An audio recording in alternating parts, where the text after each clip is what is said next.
અભ્યાસક્રમ શરૂ થશે. આ અભ્યાસક્રમની ફ્રી ખૂબ જ સબસિડાઇઝ છે, કારણ કે બહુ મોટું કોર્પસ ફંડ આપણે 11 યુનિવર્સિટીમાં અપાયું છે. માત્ર 1050 રૂપિયા વાર્ષિક ફી છે અને 350 રૂપિયા એક્ઝામ ફી છે. આ 1400 રૂપિયાની અંદર મહિને 125થી ઓછા ખર્ચાની અંદર આપ સર્ટિફિકેટ, ડિપ્લોમા અથવા એનાથી ઊંચા અભ્યાસક્રમો કરી શકો છો. ઉપરાંત જે એમફિલ કે પીએચડી કરવા ઈચ્છતું હોય એમને અમે સ્ટાઇપન્ડ અને આર્થિક સહાય પણ આપીએ છીએ અને નવા પુસ્તકો તૈયાર કરીએ છીએ અંગ્રેજી ભાષામાં, ગુજરાતી ભાષામાં, અને આપ સૌને ખૂબ સરળ પડે એટલી મહેનત અમે લીધી છે. થોડો આપ સૌ પણ આ અભ્યાસક્રમ પરત્વે આપને અને આપના જે સગા સ્નેહીઓ હોય એમને જાણ કરશો તો હું આપનો ખૂબ આભારી રહીશ. અને આ અભ્યાસક્રમમાં જોડાવા માટે ફરી એકવાર આપને આમંત્રણ આપી અને આજના આ સરસ પ્રસંગે એમના પ્રાગટ્ય દિન નિમિત્તે યોજાયેલા આ જ્ઞાન સત્રની અંદર મને વાત કરવાનો અવસર પ્રાપ્ત થયો એ બદલ આપશ્રીનો ઋણ સ્વીકાર કરી અહીં હું વિરમું છું. ધન્યવાદ. જય શ્રી કૃષ્ણ. પૂજ્ય દાદાશ્રી પરમ ભગવત શ્રી અવિનાશભાઈ પારેખને ઉપરનો ઓઢાડી આશીર્વાદ આપશે અને સ્મૃતિચિહ્ન અર્પણ કરશે. ઓ ભાઈ સ્ટેન્ડ લગાવો પડે.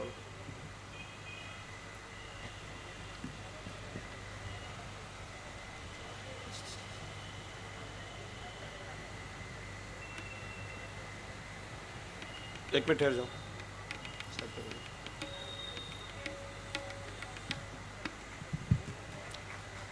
આપણે સૌ તાળીઓથી સ્વાગત કરીએ એમનું, કારણ કે પુષ્ટિ માર્ગના ગૌરવ માટે ખૂબ સુંદર એક પ્રયત્ન એમના દ્વારા સંપન્ન થયો છે.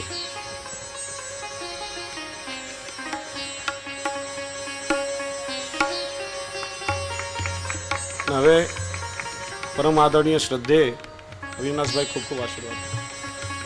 ઠાકોરજી તમારા દ્વારા અનેકવિધ મનોરથો સિદ્ધ કરાવે અને સંપ્રદાયને જેનાથી ખૂબ લાભ મળે. પરમ શ્રદ્ધેય જામનગરથી પધારેલા શ્રી વલ્લભલાલજી મહોદયશ્રીના વચનામૃતોનું આપણે સૌ શ્રવણ કરીએ.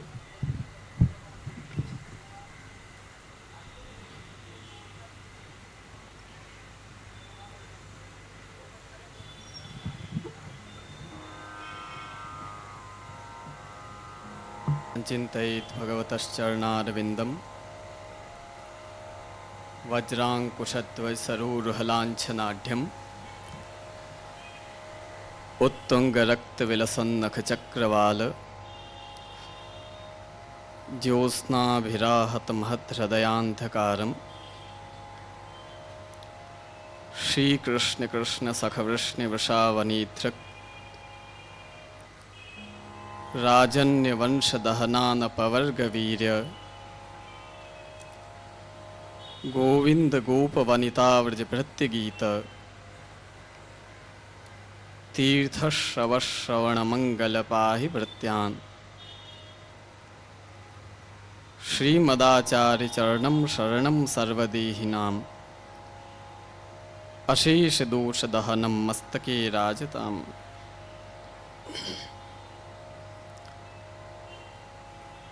સર્વપ્રથમ શ્રી દ્વારિકાધીશ પ્રભુના યુગલ ચરણોમાં દંડવત કરું છું.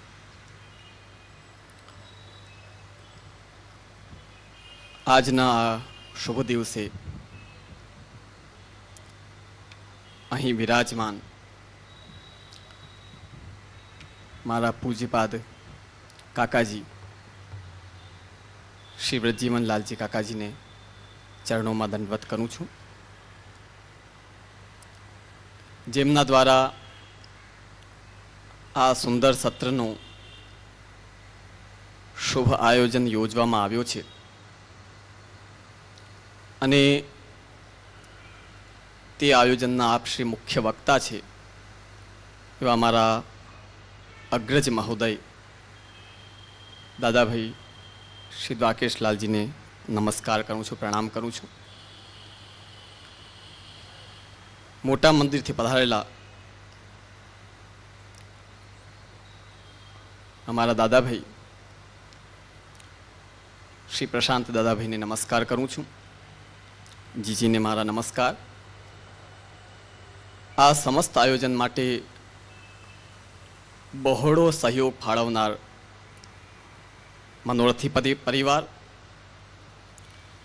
આ જ્ઞાન સત્રનો લાભ લેવા કાંદીવલી તથા બહારગામથી આવેલા સર્વે ભક્તજનો, ભાઈઓ બહેનો, બાળકો, આ સત્ર શિક્ષાપત્ર ઉપરનો છે અને શિક્ષાપત્ર છે તે પુષ્ટિમાર્ગીય વૈષ્ણવની એક પ્રકારે ભગવદ્ ગીતા છે. સમાનતા હું બતાડવા માંગી રહ્યો છું. શ્રીમદ ભગવદ્ ગીતામાં કુલ 18 યોગ બતાવવામાં આવ્યા છે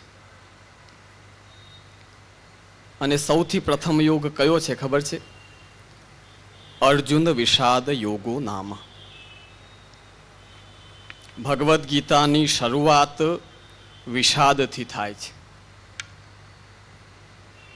અર્જુન બહુ સ્પષ્ટપણે વે પથુશ્ચ શરીરે મે રોમ હર્ષશ્ચ જાયતે ગાંડીવમ સંસ્કૃતે હસ્તાત્ પક્ચૈવ પરિદહ્યતે ન ચ શક્નોમ્યવસ્થાતુમ ભ્રમતીવ ચ મે મનઃ. સાફ સાફ ભગવાનને કહ્યું છે અર્જુન, મારા ગાજા વાજા એટલા ગવાય છે આખી દુનિયામાં, પણ ભગવાન આજે અહીં ઊભા મારી સ્થિતિ એવી છે કે મારો એક એક અંગ ધ્રુજી રહ્યો છે, મારા રૂવાટા ઊભા થઈ રહ્યા છે. ગાંડીવ જેવો ધનુષ કે જેની એક ટંકારથી સારા સારા યોદ્ધાઓ રણ છોડીને ભાગી જાય, એ જ ગાંડીવ મારા હાથથી પડી રહ્યો છે. કથનનો તાત્પર્ય, અર્જુનને વિષાદ થાય છે, એ વિષાદને મટાડી પોતાના ધર્મનો એટલે કે રાજધર્મનું શિક્ષણ આપ્યું છે ભગવાન. સર્વ કરતા ભગવાન છે તેમ બતાવ્યું છે. આને શિક્ષાપત્ર સાથે હું એટલે એની સમાનતા કરી રહ્યો છું કે શિક્ષાપત્ર શ્રી હરિરાયજીએ કૃપા કરીને પોતાના નાના ભાઈ ગોપેશ્વરજીના વહુજી લીલા કરવાના હતા અને સેવામાં પડનાર વિષાદ એટલે કે દુઃખ તેને દૂર કરવા માટે આખો શિક્ષાપત્ર આપે લખ્યો છે. એટલે આ શિક્ષાપત્ર પ્રત્યેક પુષ્ટિમાર્ગી વૈષ્ણવની ભગવદ્ ગીતા જ છે. અનેક પ્રકારના દરેક શિક્ષાપત્રમાં અનેક પ્રકારથી શિક્ષા આપી છે અને દીનતા એ છે, વચ્ચે વચ્ચે આપ આજ્ઞા કરે છે કે મેં મારા ઢંગથી તમને બધો સિદ્ધાંત બતાડ્યો છે, તમારો દુઃખ દૂર થશે જ એવો મને વિશ્વાસ છે જો તમે પ્રભુ ઉપર અતૂટ આસ્થા રાખશો તો. આજે ભગવદ્ ગીતા સમાન બૃહદ શિક્ષાપત્ર તેના ઉપર આજે વચનામૃત થઈ રહ્યા છે. આદરણીય દાદાએ ખૂબ જ સરળ અને લોકોપભોગ્ય ભાષામાં તમને હમણાં ઘણું બધું સમજાવ્યું, પણ આજના સમયમાં આ શિક્ષાપત્ર જે વૈષ્ણવ સમાજ માટે એક મોટો વિષાદ અને મોટો દુઃખ આવીને પડ્યો છે, તે શ્રી હરિરાય મહાપ્રભુની કૃપાથી દૂર કરે આ સત્ર પછી, એવી હું શ્રી પ્રભુના ચરણારવિંદમાં વિનંતી કરું છું. અને એ કયો દુઃખ છે? જો ધ્યાન દેશો તો ખ્યાલ આવશે. વર્ષોથી તમે જે પરંપરાઓને ડામાડોલ થયા વગર નભાવી રહ્યા છો. કઈ પરંપરા? બ્રહ્મ સંબંધ ગ્રહણ કરવું, બેકંઠી ધારણ કરવી, તિલક ધારણ કરવું, ગુરુદેવને વિનંતી કરીને ઘરે ઠાકુરજી પધરાવવા, ઘરે ઠાકુરજીની સેવા કરવી અને ગુરુ ઘરે જઈને ગુરુના મંદિરમાં ગુરુના પ્રભુની પણ જે થઈ શકે તે સેવા કરવી. આ વર્ષોની આપણી પરંપરા ચાલી રહી છે. આ કોઈ આજની પરંપરા નથી. તમે જો વિચાર કરો તો ખ્યાલ આવશે, તમારી પેઢીઓની પેઢીઓ આ સેવા કરી ચૂકી છે, અમારી પેઢીઓની પેઢીઓ આ સેવા તમારી લઈ ચૂકી છે. ત્યારે આજે વૈષ્ણવ સમાજ સામે મોટામાં મોટો વિષાદ શું છે? તો એ છે કે આજકાલ એવો ઉપદેશ દેવામાં આવે છે કે ગુરુ ગ્રહે કે ગુરુના મંદિરે ન જવાય. મંદિર પરંપરા પુષ્ટિ માર્ગમાં છે જ નહીં. ઘરમાં ઠાકુરજીની સેવા પોતાના દ્રવ્યથી, પોતાના શરીરથી, પોતાના ઘરમાં જે સેવા કરો તે જ પુષ્ટિ માર્ગીય સેવા છે, બાકી બધા ગપ્પા છે. આજ અહીં બેઠેલા હું બધાને પૂછવા માંગુ છું, બોલો તમારો મન વારંવાર બે વસ્તુથી ભટકાતો નથી? તમારા વિચારો શું કહે છે? હું તમારી જ હવે કેસેટ બોલું છું, સાંભળજો કે અમે ફલાણા બાવાશ્રીના પ્રવચનમાં ગયા તો એ આજ્ઞા કરતા હતા કે મંદિરમાં ન જવાય. પછી એના બીજા રવિવારે બીજા બાવાશ્રીના પ્રવચન સાંભળવા ગયા તો એ આજ્ઞા કરે કે અહીં આવો અને ઠાકુરજીને લાડ લડાવો. વૈષ્ણવ અમને પૂછે કે અમારે કરવું શું? તો તેમના માટે જવાબ છે, જે વર્ષોથી ચાલતો આવી રહ્યો છે, જે અક્ષુણ્ણ પરંપરા છે કે જે તમે કરી રહ્યા છો, તેને કંઈ બંધ કરવાની જરૂર નથી. કારણ કે જે લોકો કહે છે કે આ ન કરવું જોઈએ કે ન જવું જોઈએ, સિદ્ધ કરવાનું કામ તે લોકોનું છે, આપણી જવાબદારી નથી. આપણે તો જે આપણા બાપ દાદાઓ કર્યું એ ટ્રેક ઉપર દોડો સીધા. કારણ કે આ ટ્રેક કેવો છે ખબર છે? ટ્રેન રેલવે સ્ટેશન હોય ને, 4-5 ટ્રેક હોય, એમાંથી જો ભૂલથી ઓલા બંધ ટ્રેકમાં ગાડી ચડી જાય તો આગળ જઈને રૂંધાવું પડે.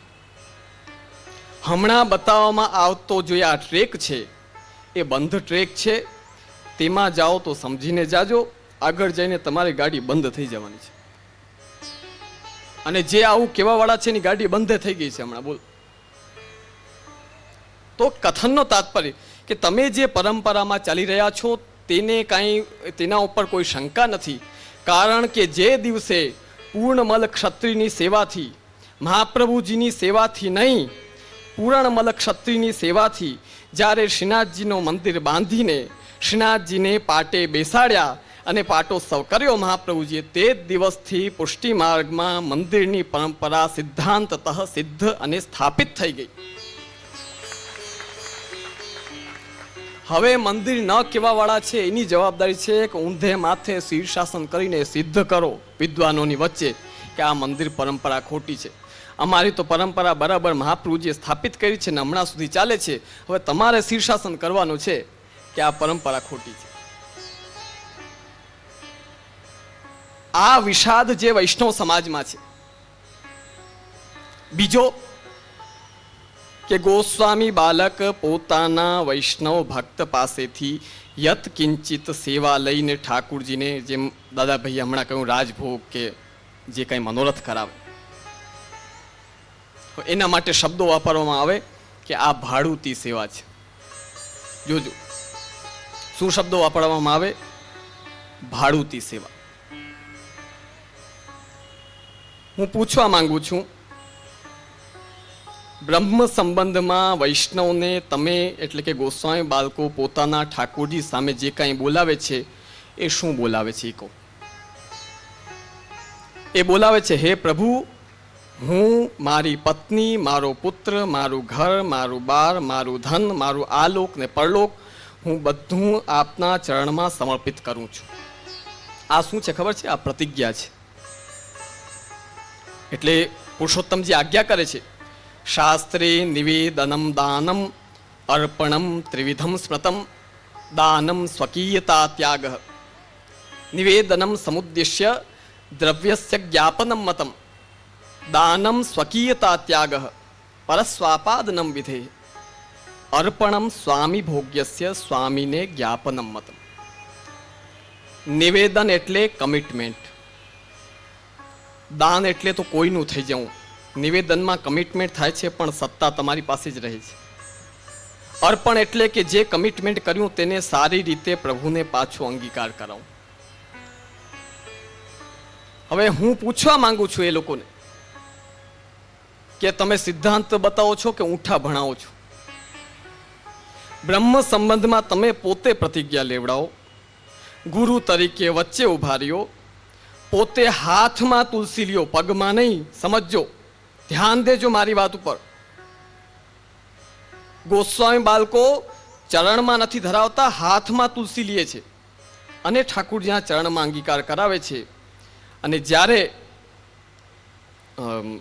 વૈષ્ણવ સેવા ભેટ દેવા આવે ત્યારે શું કહે કે ભાઈ ન લેવાય, આ ભાડુતી સેવા કહેવાય. ત્યારે આવું પ્રતિપાદન કરે. હું એ લોકોને પૂછવા માંગુ છું કે જ્યારે બ્રહ્મ સંબંધ તમે આપો છો એ નાટક છે કે પછી સેવા ભેટ નથી લઈને અંગીકાર નથી કરાવતા એ નાટક છે? પ્રિયજનો, આ વિષાદ વૈષ્ણવોને બહુ હેરાન કરી રહ્યો છે. આ વિષાદ દૂર થવું અત્યંત આવશ્યક છે. અને આ વિષાદ આપણા પુષ્ટિ સિદ્ધાંત અને શ્રી હરિરાય મહાપ્રભુ રચિત શિક્ષાપત્રમાં આ સિદ્ધાંત 100% સ્થાપિત કરેલું છે કે વૈષ્ણવ આનંદપૂર્વક પોતાની વિતજા સેવા પ્રભુને અંગીકાર ગુરુદેવના માધ્યમથી, શ્રી મહાપ્રભુજીના માધ્યમથી કરાવી શકે. પ્રિયજનો, કથનનો તાત્પર્ય કે આવા ઘણા બધા વિષાદ હમણાં આપણા પુષ્ટિ સમાજમાં ફેલાઈ રહ્યા છે. તમે બધા ભગવદ ભક્તો છો. આદરણીય દાદાભાઈ ખૂબ જ એક વિશિષ્ટ આ આયોજન કર્યું છે અને તે આયોજનનું વૈશિષ્ટ્ય એ છે કે યુવા વર્ગ આનો ખૂબ મોટા પાયે લાભ લઈ રહ્યો છે. હું આજે અહીં કાંદીવલીમાં તમારા સૌ વચ્ચે કહેવા માંગુ છું, હમણાં જ યુનિવર્સિટીની વાત ચાલી. આટલું સારું એક સુંદર પ્રોજેક્ટ કે જેના થકી વૈષ્ણવને લાભ થાય, ઉત્તરોત્તર તેમના જ્ઞાનનો સ્તર વધે તેવું એક સુંદર આયોજન જે મૂકવામાં આવ્યો છે તેના પણ સંપૂર્ણ એમણે માહિતી આપી અને એમાં પણ આપ લોકો જોડાઓ. પણ આજના દિવસે હું એ કહેવા માંગુ છું કે આજના સમયમાં જે આપ લોકો આ બધા અસમંજસમાં છો, હું જામનગર વિરાજમાન મારા પિતૃચરણ શ્રી હરિરાયજી મહારાજ વતી સ્પષ્ટ આ સભામાં કહેવા માંગુ છું કે જે કાંઈ આ વિવાદ છે તેનો તમને જો યોગ્ય શાસ્ત્રોક્ત ખુલાસો જોતો હોય તો જેમણે આ વિવાદ ઉઠાવેલો છે એમને આજની તારીખે પણ વિદ્વાનોની સભાની વચ્ચે એક ખુલ્લો ચેલેન્જ, ખુલ્લો આમંત્રણ છે કે આવો અને વૈષ્ણવનો આ વિવાદ શાસ્ત્રોક્ત પ્રમાણ સાથે મટાવો. અને આ માટે જ અમારો જન્મ છે. અમારો જન્મ ખાલી કોરે કોરા આશીર્વાદ દેવા માટે નથી, તમને સાચો સિદ્ધાંત, સાચો રસ્તો બતાડવા માટે જ છે. બસ શ્રી દ્વારકાધીશ પ્રભુની કૃપાથી આ જે હમણાં પુષ્ટિ માર્ગમાં પ્રવાદ બહુ મોટા પ્રમાણમાં ચાલી રહ્યો છે તે શ્રી દ્વારકાધીશ પ્રભુ કૃપા કરીને વિદ્વાનોની ચર્ચા સાથે વૈષ્ણવ સમાજને યોગ્ય અને ઉપદેશક જ્ઞાન અને સાચું જ્ઞાન મળે તેવી કૃપા કરે અને આ વસ્તુ, આ વિષાદ વૈષ્ણવોના મનમાંથી દૂર થાય અને સ્વસ્થતાપૂર્વક. હકીકત કહેજો, અહીં બેસેલા વૈષ્ણવોને કેટલી શંકામાં તમે સેવા કરો છો. તમારા વડીલો, અમારા વડીલો તો એવી આનંદથી કરી, ક્યાંય કોઈ શંકા નહીં.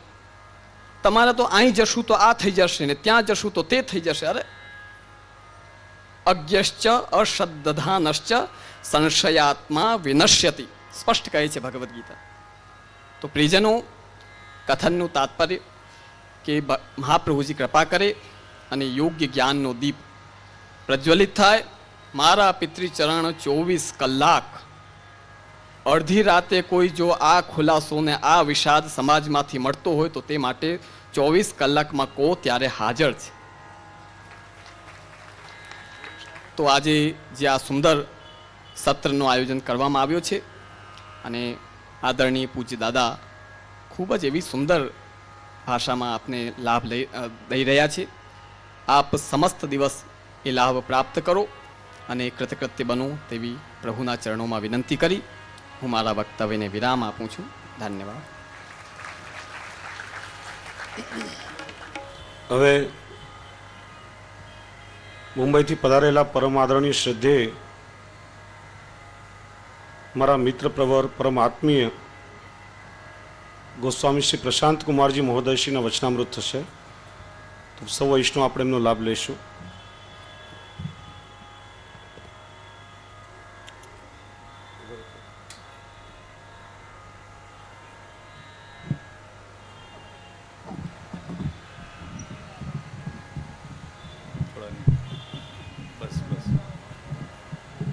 ऐसे करो थोड़ा.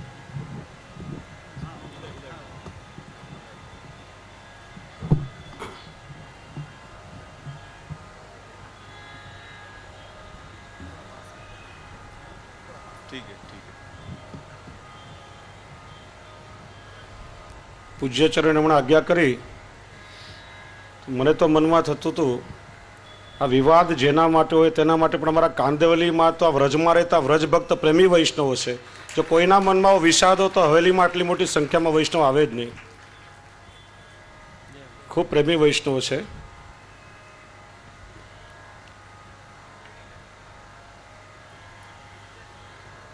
અને મને તો વિશ્વાસ છે કે પેઢીઓની પેઢીઓ વૈષ્ણવની આ રીતે ઠાકોરજીની સન્મુખ રહેશે. એમાં કોઈ બેમત નથી. શ્રી વલ્લભાધીશ કી જય.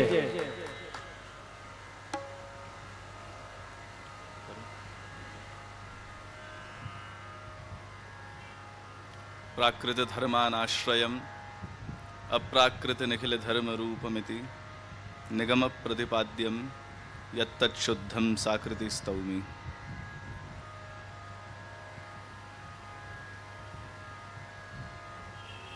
बहुत लंबे समय के बाद श्री द्वारकाधीश प्रभु के प्रांगण में कुछ भगवत चर्चा करने का अवसर द्वारकेश दादा ने दियो. प्रायः 8 वर्ष हुए होंगे कि जब यहीं पे वल्लभाख्यान को आयोजन आपके द्वारा भयो थो और वहाँ में एक दिन बोलने को अवसर प्राप्त भयो और फिर वाके बाद आज जब शिक्षा पत्र को आयोजन हो रहे हो है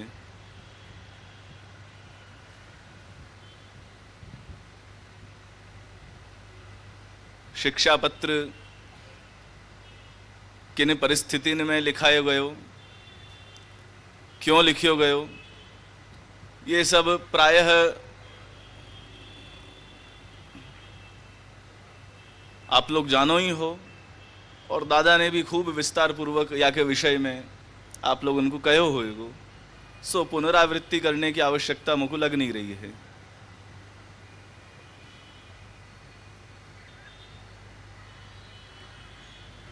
समय कम होवे सु बहुत सारे मुद्दान के ऊपर तो अपन चर्चा नहीं कर सकें, लेकिन फिर भी कुछ मुख्यांश यदि अपन लेवें, जैसे हाइलाइट्स जो हुए हैं,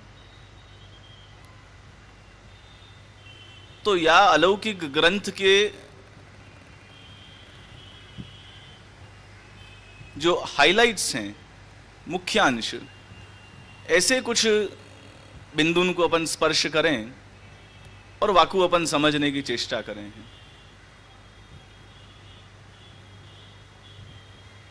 सर्वप्रथम तो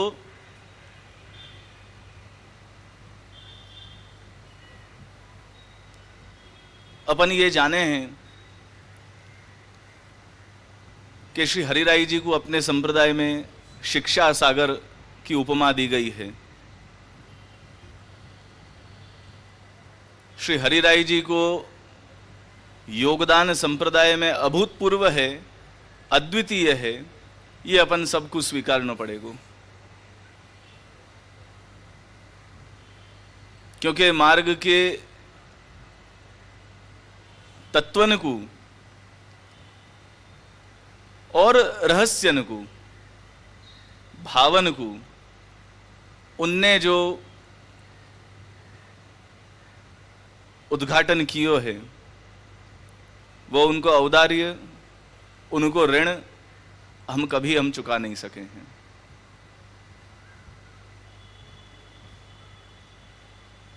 शिक्षा पत्र में जैसो या ग्रंथ को नाम है, पुष्टि मार्गीय वैष्णवन को शिक्षा दी गई है, कर्तव्य बोध करायो गयो है। जीवन कैसे जीनो, एक पुष्टि मार्गीय वैष्णव की लाइफस्टाइल कैसी होनी चाहिए,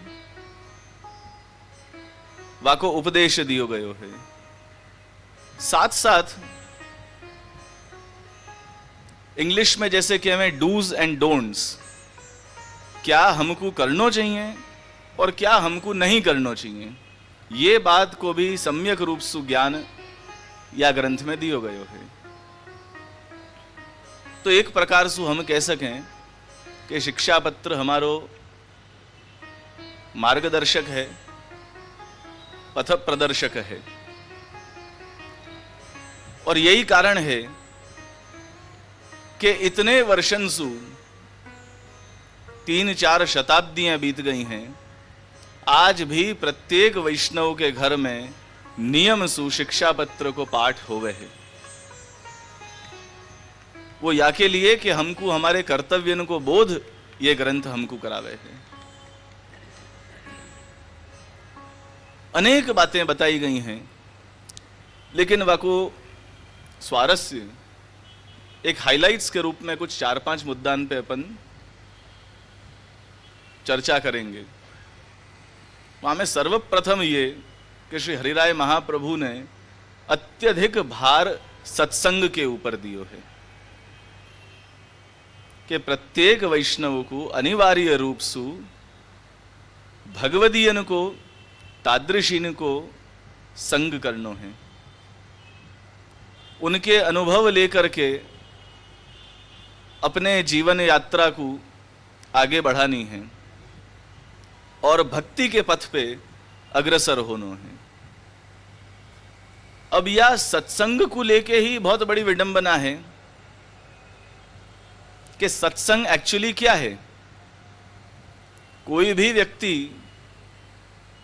भगवान को नाम ले लेके, महाप्रभु जी, गुसाई जी, यमुना जी को नाम ले लेके और बात करतो होए,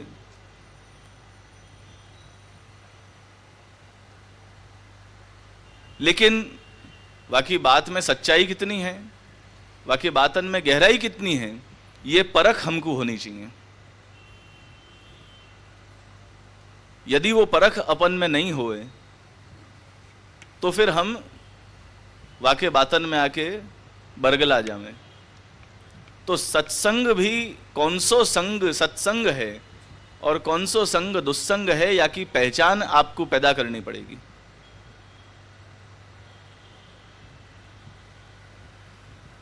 प्रायः अपन श्रद्धावान हैं, भक्तिवान हैं, भगवद गुणानुवाद सुनने को हमको अत्यधिक रस होवे है, आनंदवा में आवे है। लेकिन पहले तो ऐसे होतो थो कि यत्र तत्र जहाँ भागवत की कथाएं हो रही हैं, जहाँ कोई भी संत महात्मान के, विद्वानन के प्रवचन को आयोजन हो रहा है, वहाँ हम उन पंडालन में जाकर के बैठते। और अब सैटेलाइट के माध्यम से विश्व में कहीं पे भी कोई भी प्रकार को आयोजन हो रहा है, वो हम घर बैठे चैनलन पे देखे हैं। वहां में बहुत से हमारे वैष्णव भाई बहनन की आदत है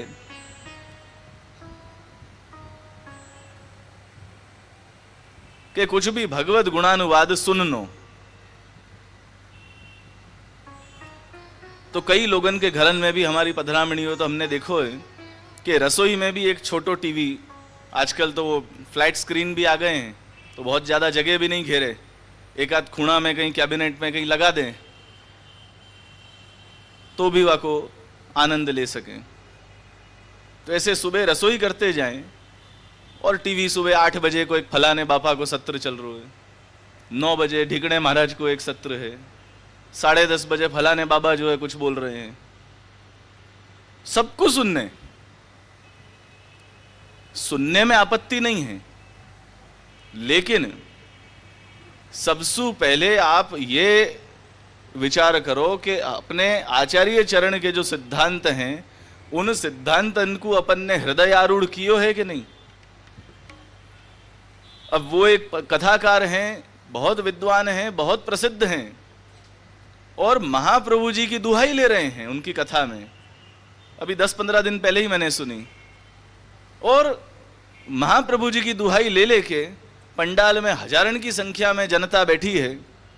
दुर्भाग्य से वहां में पुष्टि मार्गीय वैष्णव जनता ज्यादा है और खुले छूट से वो कह रहे है, वो जगत को मिथ्या बता रहे है। अब ये सिद्धांत सुनने के लिए अपनी जनता बैठी है और थोड़ी थोड़ी देर में वो नींद में से जगाने के लिए ऐसे गोवर्धन नाथ की जय, वल्लभाधीश की जय, ऐसे हाथ ऊंचे कर करके जो है वो जयकार करा में, वल्लभाधीश की जय। अब वल्लभाधीश की जय बोल रहे हो और जगत को मिथ्या बोल रहे हो।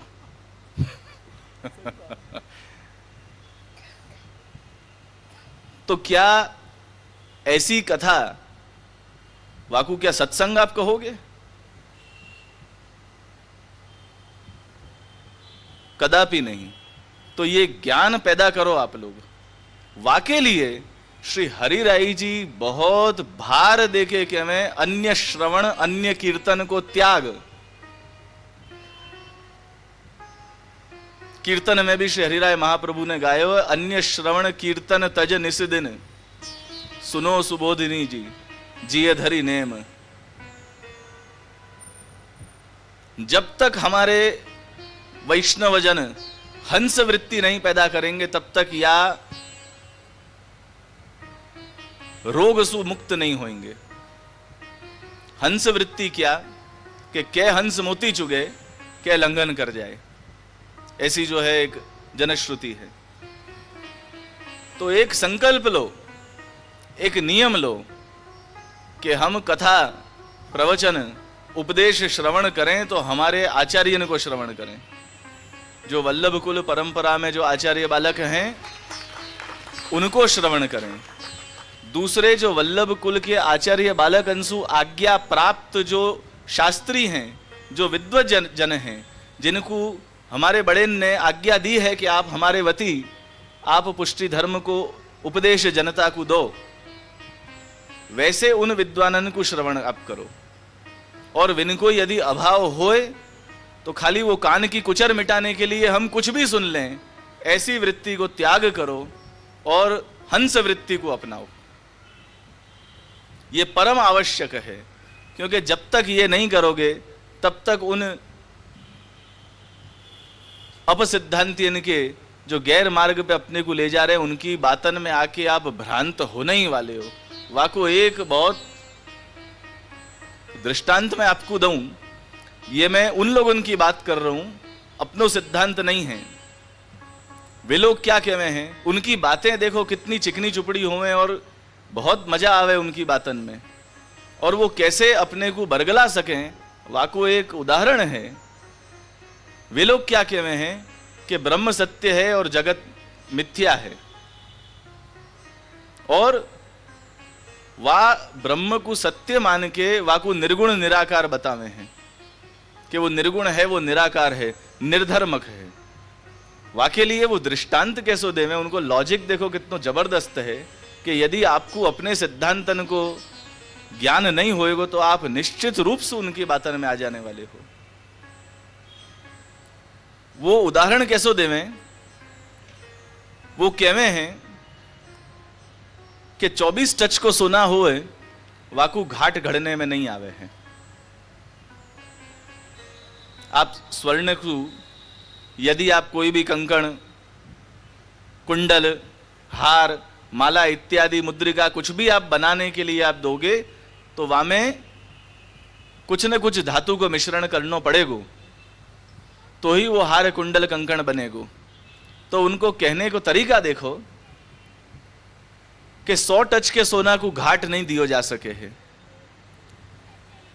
और जब वामे तांबा पीतल आदि अन्य धातुन को मिश्रण करावे हैं तब ही वो घाट लेवे है। वही प्रकार सु ब्रह्म जब तक घाट रहित है, मतलब आकार शून्य है, निराकार है, तब तक वो शुद्ध है, 100 टच को सोना है। और जैसे ही वो कोई घाट घड़े, राम बने, कृष्ण बने, वामन बने, बुद्ध बने, वहां में माया को गंध आ जावे है, माया शबल हो जाए, माया अवच्छिन्न हो जाए है। अब ये बात लॉजिकली कितने गले उतर जाए ऐसी है, लेकिन सर्वथा अपसिद्धांत है। वैष्णवन को लेश मात्र ये बात अभीष्ट नहीं है, ये बात को आपको ध्यान रखनी है। अतएव श्री हरिराय चरण तो आज्ञा करें हैं कि अन्य श्रवण करो ही मत। अन्य श्रवण करोगे तो विकार आने को कहीं गुंजाइश, कोई स्कोप रहेगी। आप अन्य श्रवण, अन्य कीर्तन को त्याग ही आप कर दो तो यह समस्या पैदा ही नहीं होगी। या को एक सुंदर दृष्टांत अपने वैष्णव वार्ता में भी है। मुकुंद दास जी की वार्ता आप लोग देख लीजिए घर पे, यहां अधिक मैं बोल सकूं ऐसी इतना समय नहीं है। वाह वार्ता को भी सार यही है कि विन्ने चौपड़ खेलनो ज्यादा अभीष्ट समझो, लेकिन अवैष्णव के मुखसु भगवत कथा श्रवण करनो उनने गवारा नहीं समझो। तो वैसे ही आधुनिक समय में अब कोई चौपड़ खेलने वाला तो नहीं है, लेकिन मैं आपको कहूं कि टीवी में सीरियल देख लो, लेकिन ऐसे बापा बापून की कथाएं मत सुनो, क्योंकि विकार आने ही वालो है आपको। और यदि सुननो होए तो अपने मार्गीय सिद्धांतन को सचोट रूप से हृदय में स्थापन वाको कर लो, वाके बाद सुनो कि देखें ये कह क्या रोए। वाह उद्देश्य से सुनते हो तो जरूर सुनो, अन्यथा नहीं सुनो, सो बचे रहोगे। तीसरी बात, अभी दादा भाई मद के प्रकार बता रहे थे, श्री हरिराय जी द्वारा प्रकाशित। तो बहुत संक्षेप में मैं एक दृष्टांत दूं और वाके बाद में मेरे व्याख्यान को विराम दूंगा, क्योंकि आगे को भी कार्यक्रम चलानो है। कोई भी धर्म, कोई भी संप्रदाय कभी भी आपको घमंड करवे को नहीं कहेगो, अभिमान करवे को नहीं कहेगो। वाके 20 प्रकार दादा ने बताए हैं, तो उनकी पुनरावृत्ति नहीं करके एक ही बात मैं श्री हरिराय जी ने ही जो वारंवार कही है, वाकू पुनः मैं एक बार मेरे द्वारा कहूं, क्योंकि श्री हरिराय जी ने प्रत्येक स्थल पे, प्रत्येक पत्र में, यत्र तत्र उनने एक बात पे बहुत भार दियो है कि अपने को दीनता रखनी है। दैन्य भाव अपने में कभी भी अपने से जानो नहीं चाहिए, क्योंकि दीनता ही है जो एक भक्त भगवान को अर्पण कर सके है। श्री महाप्रभु जी ने निबंध में, शास्त्रार्थ निबंध के आरंभ में ही एक बहुत जबरदस्त सिद्धांत हमारे सामने रखियो है। श्री महाप्रभु जी बतावे हैं, प्रश्न करे हैं एक श्लोक के द्वारा कि जाके पास गरुड़ रूपी आसन है, वाकू हम क्या सिंहासन आदि पे हम पधरा सके हैं। जाके वक्ष पे कौस्तुभ मणि सुशोभित होती होए, वाकू हम क्या रत्नमणि हार मोती हीरा हम भेंट कर सके हैं। जो स्वयं लक्ष्मीपति है, जाके चरणारविंद में लक्ष्मी निरंतर वास करके वाके चरण की सेवा कर रही है, वाकू हम क्या भेंट धरे हैं, क्या भेंट धर सके हैं। और जो साक्षात सरस्वती को पति होए, जो वाकपति होए, वाकू हम क्या स्तुति करके वाकू हम प्रसन्न कर सके हैं। तो न हम कोई सिंहासन वाकू देने के काबिल हैं, न हम कोई रत्नमणि हार वाकू भेंट कर सके हैं, न कोई प्रकार से द्रव्य वाकू हम भेंट कर सके हैं, न स्तुति के द्वारा वाकू प्रसन्न कर सके हैं। तो कर क्या सके एक भक्त। तो महाप्रभु जी आज्ञा करे हैं, भगवदी जीवई ही नमनमेव कर्तव्यम नाधिकम शक्यमिति सिद्धांतः, कि हम सदैन्य सर्वात्म भाव पूर्वक मात्र भगवान के चरण कमलन में नमन मात्र ही कर सकें, वासु अधिक हम कुछ नहीं कर सकें।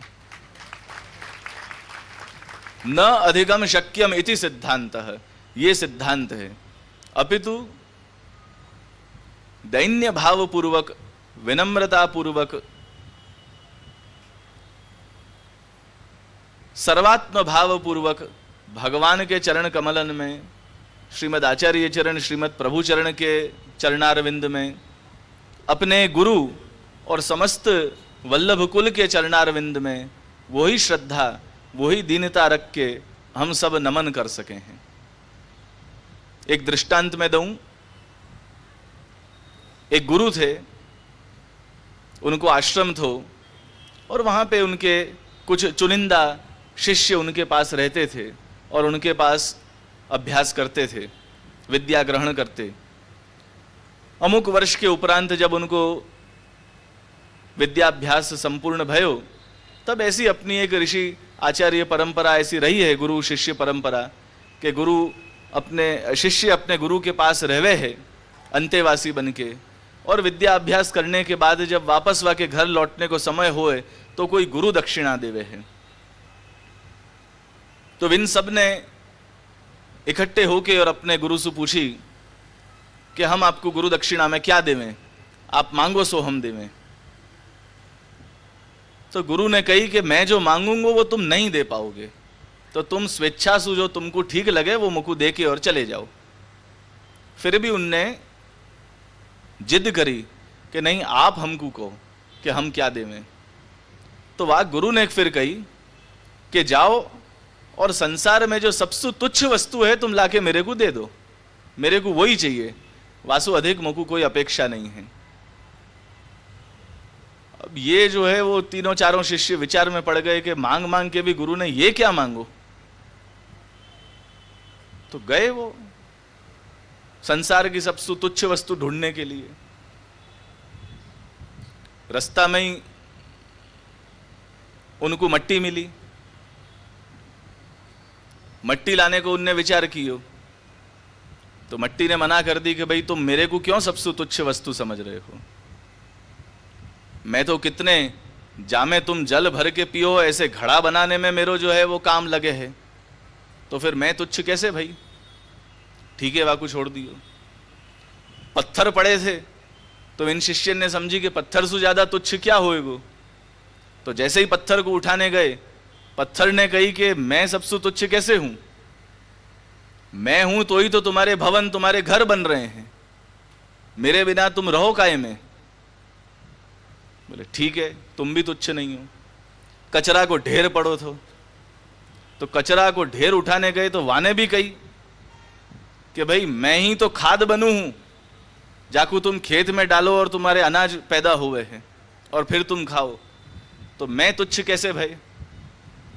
हार के वो सारे शिष्य जो हैं वो अपने गुरु के पास आए और हाथ जोड़ के और विनय कही कि महाराज, बोले हमको तो या दुनिया में कोई भी ऐसी तुच्छ वस्तु नहीं मिली जो हम आपको अर्पण कर सकें, आप हमारे भावना को ही स्वीकार करो। गुरु प्रसन्न भये और उनने कही कि तुम्हारे मद को, तुम्हारे अहंकार को अब तुमने मेरे को दे दियो है, अब तुम जाओ। तो वही प्रकार से मैं निवेदन करूं, अनुरोध करूं कि या सभा मंडप में भी बैठे जितने रसिक श्रोतागण हैं और ये चैनल के माध्यम से भी जो अपने घरन में बैठ के भी जो या सत्र को लाभ ले रहे हैं, ये शिक्षा पत्र श्रवण करने के बाद सबसे पहलो कार्य वो यही करें कि अपने हर प्रकार के मद, अभिमान, अहंकार उनको वहीं गुरुदेव के चरणारविंद में समर्पित कर देवें और विशुद्ध निर्मल हृदय और पवित्र मन रख के श्रीमद आचार्य चरण की सेवा, अपने अपने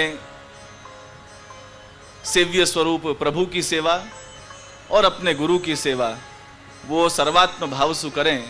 बस इतना ही मैं आज कहना चाहूँगा। और पुनः एक बार मैं अपने श्रद्धा सुमन द्वारकेश दादा को अर्पित करूँ हूँ और परम आदरणीय परम श्रद्धेय श्री काका जी मेरे पिता तुल्य हैं। खूब स्नेह इनको रहो है, बचपन सु अभी तक और भविष्य में भी रहेगो। उनके आशीर्वाद, उनके स्नेह, उनकी कृपा निरंतर हमको प्राप्त रही है। कुछ वर्षन में अभी अस्वस्थता के कारण इतने उनको पधारना नहीं हो रहा है, लेकिन जब आप पधारते थे तब वो दिन भी हमको याद हैं कि हम घर में दोपहर को होते, आप बिना कहे अपनो घर समझ के पधारते और हमारे नीचे काका जी के नीचे से तकिया लेके और बाजू में रख के आप विश्राम कर ले। श्री वल्लभाधीश ऐसो की स्नेह, ऐसी कृपा निरंतर बनी रहे, वही आपसे प्रार्थना है। और पुनः श्री द्वारकाधीश प्रभु के प्रांगण में आज भगवत चर्चा करने का अवसर मिलो। वाको में द्वारकेश दादा से आभार व्यक्त करूं कि आपने कृपा करके स्नेह रख के आज्ञा करी और मुझको बुलायो। ये आपको प्रेम है और निरंतर ऐसो प्रेम बन्यो रहे, ऐसी आशा रख के मैं मेरे वचनामृत को विराम दूं। बोलिए श्री गोवर्धन नाथ की, श्री द्वारिकाधीश की, श्याम सुंदर श्री यमुने महारानी की, श्री वल्लभाधीश की, श्री गुसाई जी परम दयाल की, श्री हरिराय महाप्रभु की। वैष्णवो, श्री वल्लभनी आरती थाय એ પહેલા પરમ ભગવદી શ્રી વિનોદભાઈ ગોરડિયા, ખૂબ અગ્રગણ્ય વૈષ્ણવ,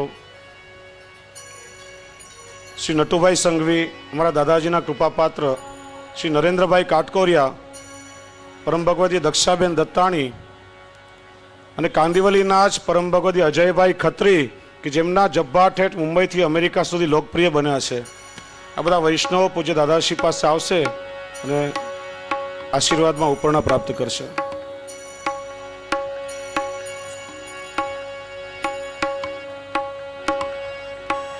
ધૂન બોલો। श्याम मनोरथी तेरे परिवार आरती की तैयारी करो ત્યાં સુધી। बजे धीरे धीरे,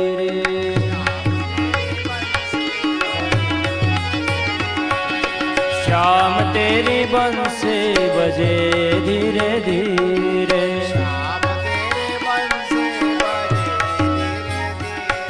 बजे धीरे धीरे श्री यमुना जी ने तीरे,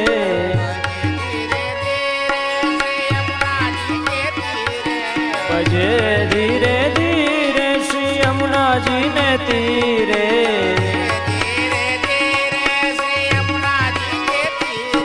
ओ कन्हैया तेरी बंसी बजे धीरे धीरे,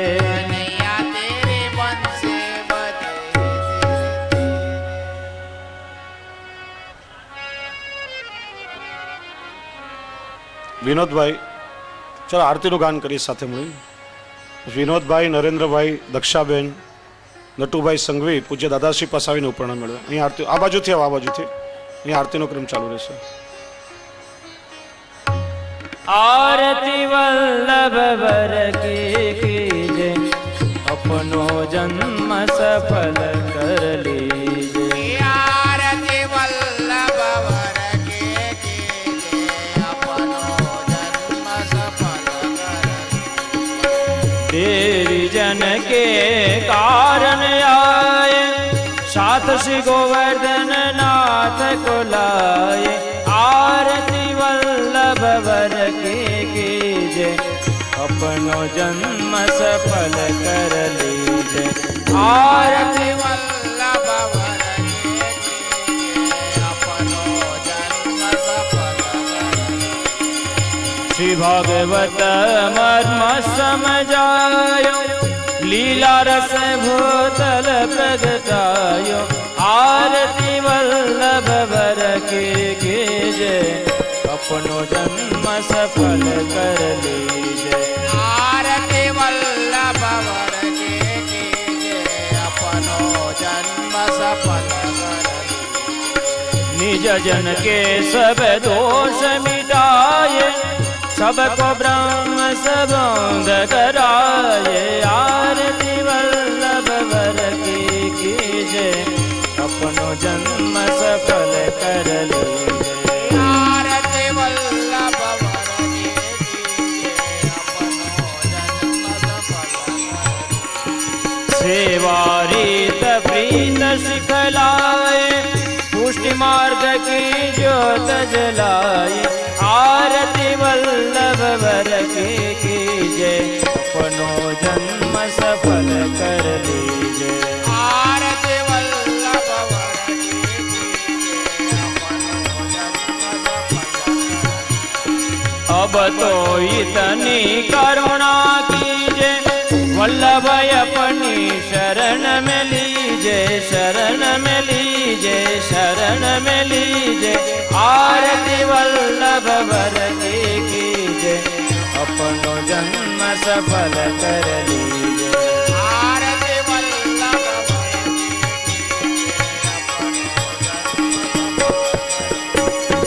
आरती वल्लभ वर के कीजे अपनो जन्म सफल कर लीजे।